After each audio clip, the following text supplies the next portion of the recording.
In 1837, a rebellion took place in Lower Canada, now in Quebec, over frustrations with the lack of political reform. The main cause of this rebellion was that people were upset because they didn't have much power in their government. Following the end of the 7 Years' War, Quebec was ceded to Britain. In 1791, the Constitution Act created Upper and Lower Canada by splitting Quebec in two. This act created a form of representative government in each Canada by establishing elected legislative assemblies. This gave people some say, but most of the power remained in the hands of an appointed legislative council and governor, who had the power to say no or ignore anything the elected legislative assembly asked for. The legislative councils in both Lower and Upper Canada had been taken over by small unelected oligarchies. In Upper Canada, this ruling elite was known as the Family Compact, but in Lower Canada, they called it the Chateau Clique.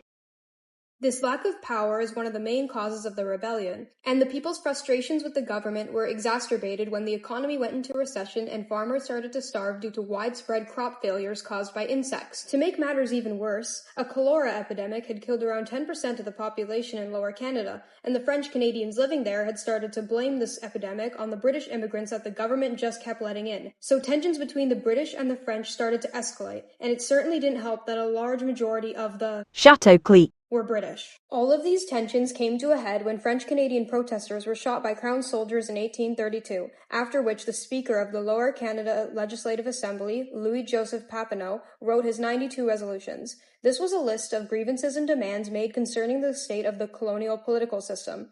On February 17, 1834, the 92 resolutions were introduced in the Assembly, and they were approved by a large margin, 56-23. The Assembly then sent the resolutions to London, and in order to force reform, they halted the voting of money. This paralyzed the administration, as they could not pay officials or maintain infrastructure. Britain started to realize that things were getting bad. So, in response, they sent the Earl of Gosford to appease the reformists without giving them any real power. Gosford became the Governor-General of British North America and the Lieutenant Governor of Lower Canada in 1835. He speaks fluent French, and he tries to appoint more French people, but the Assembly and the Council failed to compromise on reform. On August 18, 1837, the Lower Canadian Assembly met and once again refused to release funds, meaning the government still had no money, almost 3 years later. Gosford prorogued the Assembly, and acting under John Russell, who recently legalized what Gosford was about to do, he seized the funds and paid government employees who were owed it. The response to this was obviously antagonistic, and large public rallies were held. In October, at the Six Counties Assembly, Papineau gave a speech urging others to stay peaceful, but a former military doctor and another leader of the Assembly, Wolford Nelson, said, "I differ from Mr. Papineau. The time has come to melt our spoons into bullets." And with that, Papineau had lost control of his movement as more and more people chose to resort to violence.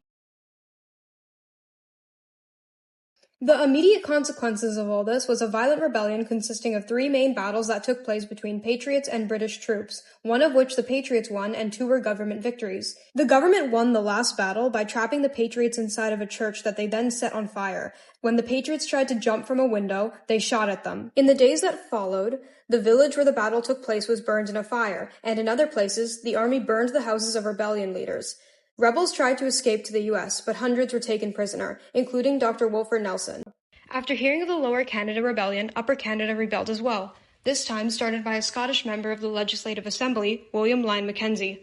Though it was defeated shortly after it began, resistance lingered, and as it shrank, it became more violent, mainly due to the support of the Hunters Lodge, a secret U.S.-based militia that sought an independent Canada. This launched a Patriot War in 1838, where bands of American raiders attacked Upper Canada along the border with the hopes of overthrowing British rule. The British government was now incredibly concerned about the rebellions, especially due to how popular support for them were in the U.S. To fix this, Lord Durham became Governor-in-Chief of the British North America colonies. Durham was assigned to report on the grievances among these colonies and to find a way to appease them. In 1839, he issued his report on the affairs of British North America, also known as the Durham Report. This report was controversial, as its recommendations, such as responsible government in the colonies and the union of Lower Canada and Upper Canada, were progressive for their time. In Upper Canada, the still dominant Troy elite rejected it, while the out-of-power reformers liked the idea of responsible government, as this is what they had wanted all along. In Lower Canada, Tories were supportive because this would allow them to stay in power, while French Canadians were opposed to a union for fear of losing their heritage. This report led to reforms and democratic advances. Most importantly, it led to the union of 2 Canadas into a single colony, named the Province of Canada in the 1840 Act of Union. The report also put Canada on the path to responsible government, which took a decade. In the long run, it advanced democracy and played a crucial role in the evolution of Canada's political independence from Britain. This union also caused the downfall of the two oligarchies that had started this whole thing. The Family Compact had fewer seats in the government in the new unified province of Canada, so it was therefore less powerful, and it slowly declined from there. At the time of Confederation, many of Canada's leading figures had ties to the Family Compact, but the group no longer held the dominant position it once held. Chateau Clique.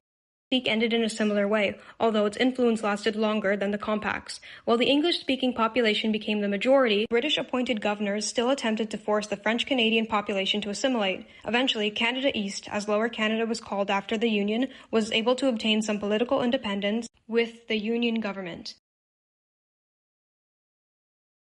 In the end, 800 people were arrested for being Reform sympathizers. 14 leaders of the rebellions and other rebels were sentenced to the gallows and were hanged as their punishment.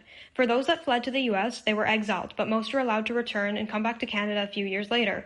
Around 60 people were deported to the penal colonies in Australia, although most would return years later as well. Canada Bay, a suburb in the inner west of Sydney, Australia, is named to honor these Canadian prisoners who were sent there.